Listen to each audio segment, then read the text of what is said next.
کہ بسم اللہ سے ہر کام میں بسم اللہ ہر جائز، اور اچھے کام کی شروعات میں بسم اللہ پڑھنا چاہیے، اس سے بندہ اللہ تک پہنچ جاتا ہے۔ اور اس کے متعلق متعدد باتیں آئی تھی۔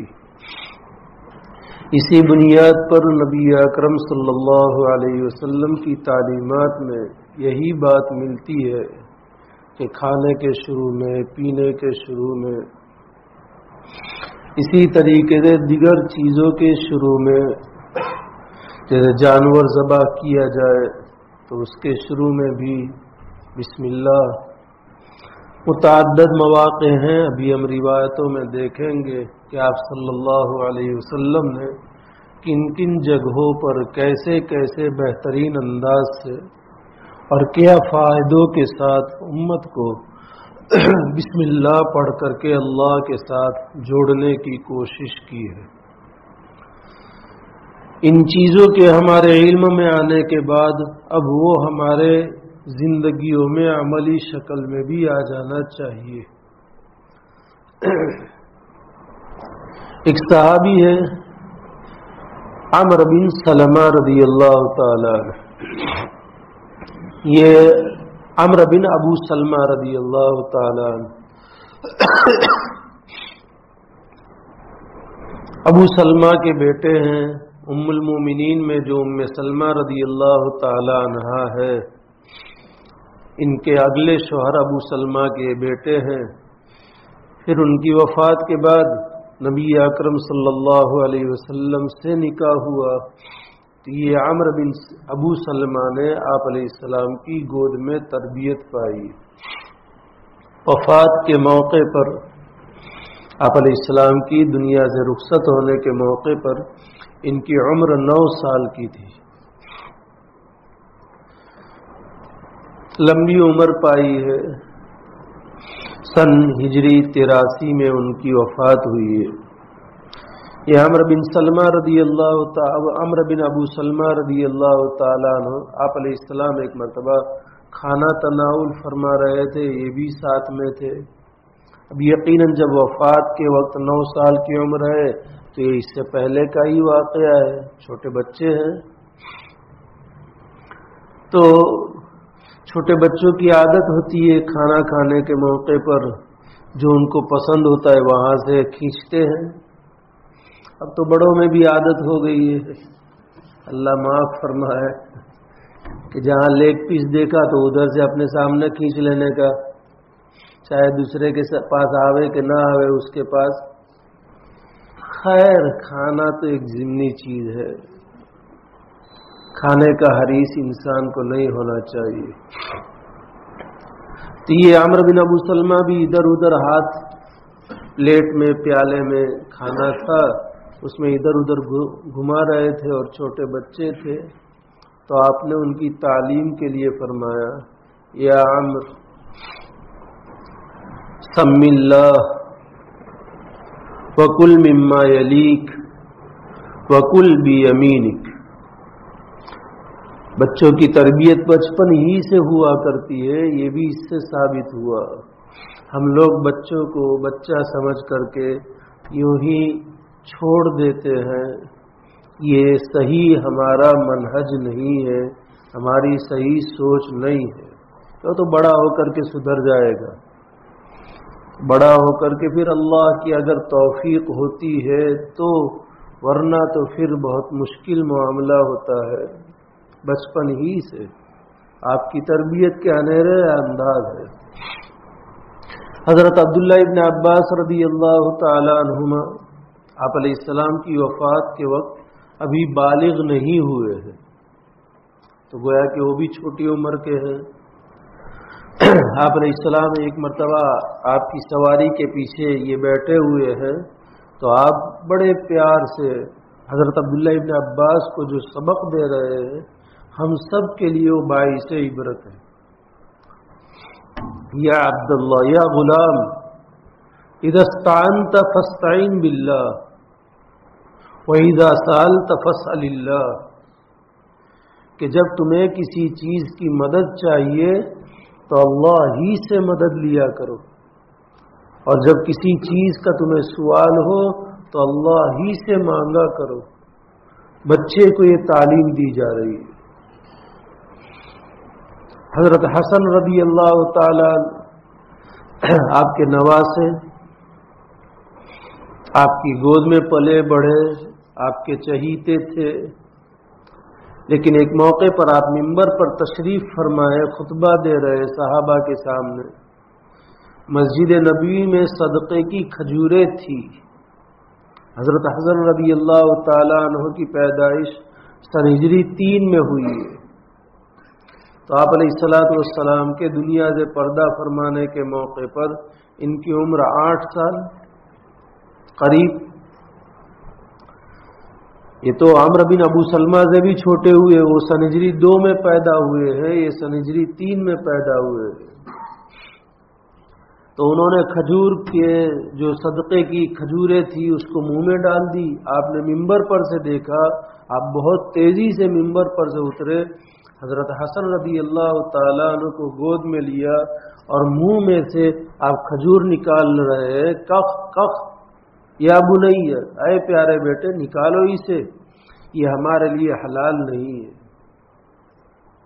تو بچپن ہی سے 3 واقعے بتائے، بچپن ہی سے بچوں کی صحیح تربیت ہو، اسلامی تربیت ہو، اسلامی آداب سکھائے جائے، دعائیں وغیرہ.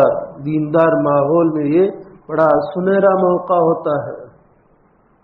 بچے چھوٹے ہوتے ہیں، ہمارے گھروں میں یہ ماحول ہونا چاہیے کہ بچپن ہی میں ان کو اللہ کے نام سکھائے جائے. لیکن ہم لوگ بچہ اگر انگریزی بولے گا تو ہم تالیاں بجائیں گے اور خوش ہوں گے، اور اسے اللہ اور اللہ کے رسول کی کوئی بات معلوم نہیں ہوگی، اس پر ہمیں افسوس نہیں ہوگا. تو مکتب میں جائے گا، مولانا سکھا دیں گے. مولانا نے ٹھیکہ لے رکھا ہے، ماں باپ کی ذمہ داری کچھ نہیں ہے. تو یہ بچپن ہی میں بچوں کی اسلامی تربیت، اسلامی تعلیم بچپن ہی سے ہوگی تو ان کی ذہنیت میں اسلام گھر کر جائے گا. پھر انشاءاللہ کسی بھی میدان میں چلے جائیں گے ان کی ذہنیت بدلے گی نہیں. لیکن بچپن میں دیگر چیزیں اگر ذہن میں آ گئی تو پھر مشکل ہو جاتا ہے. تو خیر کیا فرمایا عمرو بن ابو سلمہ رضی اللہ تعالی عنہما سے کہ سم اللہ، اللہ کا نام لو، بسم اللہ پڑھ کر کے کھانا کھاؤ، اپنے آگے سے کھاؤ اور داہنے ہاتھ سے کھاؤ. یہ 3 ادب سکھائے بچے کو آپ نے. سم اللہ، بسم اللہ پڑھ کر کے کھانا کھاؤ. لکھا ہے اس جگہ پر شراح نے، مجھے ایک موقع پر ایک صاحب نے پوچھا کہ دوا کھاتے وقت کیا دعا پڑھنے کی؟ میں نے کہا بسم اللہ پڑھنے کی. کہ دوا میں برکت ہوگی. پھر برکت کا مطلب وہ سمجھا کہ اب کبھی ختم نہ ہوئے. تو ہر جگہ برکت کا یہ مطلب تھوڑی نہ ہوتا ہے. انہوں نے یہی کہا کہ پھر تو دوا چالو رہے گی ہماری. میں نے کہا ہر جگہ برکت کا یہ مطلب نہیں رہتا کہ کثرت ہی رہے اور وہ چالو ہی رہے. ہر چیز کا ایک مقام ہوتا ہے اور اس کے مناسب برکت کہ بسم اللہ پڑھ کر کے دوا کھائیں گے تو اس صورت میں وہ دوا سائیڈ ایفیکٹ نہیں کرے گی، وہ دوا اللہ کے حکم سے شفا دے گی اور جلدی صحت یاب ہو جاؤ گے. یہ مطلب ہے. تو یہ بات لکھی ہے شراح نے. امام نووی علیہ الرحمہ نے لکھا ہے کہ اس سے ثابت ہوا کہ کھانے میں، پینے میں، دودھ پینے میں، شہد پینے میں، اور پھر دوا کا بھی لفظ لکھا ہے کہ دوا پینے میں بھی بسم اللہ پڑھنا چاہیے. ہر کھانے اور پینے کی وہ چیز کہ جو انسان کے لیے مفید ہے اس کے شروع میں بسم اللہ پڑھنا چاہیے. یہ امام نووی علیہ الرحمہ نے اسی جگہ پر لکھا ہے تاکہ اس کی برکت سے کیا فائدہ ہوگا اگر بسم اللہ پڑھ کر کے کھائے گا. تو بسم اللہ پڑھ کر کے کھائے گا تو شیطان کا اس پر کوئی اثر مرتب نہیں ہوگا. اور اگر کھانے کے شروع میں بسم اللہ نہیں پڑھا وہ شیطان کے پیٹ میں جاتا ہے ہم بھوکے رہتے ہیں، یہ طے شدہ بات ہے، ماننا پڑے گی، اس لیے کہ آقا مدنی صلی اللہ علیہ وسلم کی زبان سے نکلا ہوا یہ فرمان ہے، جس میں کوئی ہماری عقل چاہے سمجھ میں آئے کہ نہ آئے کہ پیٹ میں ہمارے جاتا ہے نہ پھر شیطان کیسے کھاتا ہے، اس کو آپ علیہ السلام نے صاف طور پر ارشاد فرمایا۔